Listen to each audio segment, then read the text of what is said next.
વલસાડ જિલ્લાના ઉમરગામ તાલુકામાં ભારે બફારો અનુભવાયા બાદ ફરી મેઘરાજા મહેરબાન થયા હતા।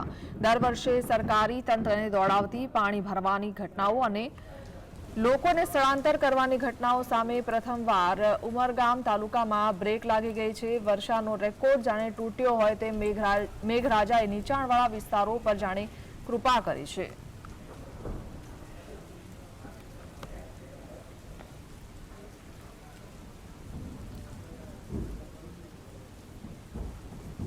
તો વલસાડ જિલ્લાના ઉમરગામ તાલુકામાં ફરી મેઘરાજા મહેરબાન થયા છે, પરંતુ આ વખતે નીચાણવાળા વિસ્તારો ઉપર જાણે મેઘરાજા મહેરબાન થયા હોય તેમ પાણીનો ભરાવો નથી થયો। લોકોને સ્થળાંતર કરવાની આ વખતે કોઈ એવી ઘટનાઓ સામે આવી નથી।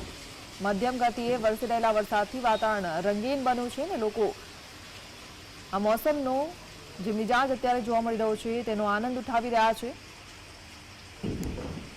તો બાળકો રેનકોટ પહેરીને શાળાએ જતા કોલેજે જતા જોવા મળી રહ્યા છે। તો પ્રકૃતિ પણ જાણે સોળે કળાએ ખીલી ઉઠી હોય તેવો નયનરમ્ય નજારો પણ જોવા મળી રહ્યો છે। તો મધ્યમ ગતિએ વરસી રહેલા વરસાદથી વાતાવરણ ખૂબ જ રંગીન બની ગયું છે। ઉમરગામમાં અત્યારે વાતાવરણ ખૂબ જ આહલાદક જોવા મળી રહ્યું છે। તો મધ્યમ ગતિએ વરસી રહેલા વરસાદના કારણે અત્યારે લોકો આ વરસાદનો આનંદ માણી રહ્યા છે, પરંતુ હજુ સુધી ક્યાંય નીચાણવાળા વિસ્તારોમાં પાણી ભરાવાની સમસ્યા ઊભી થઈ નથી।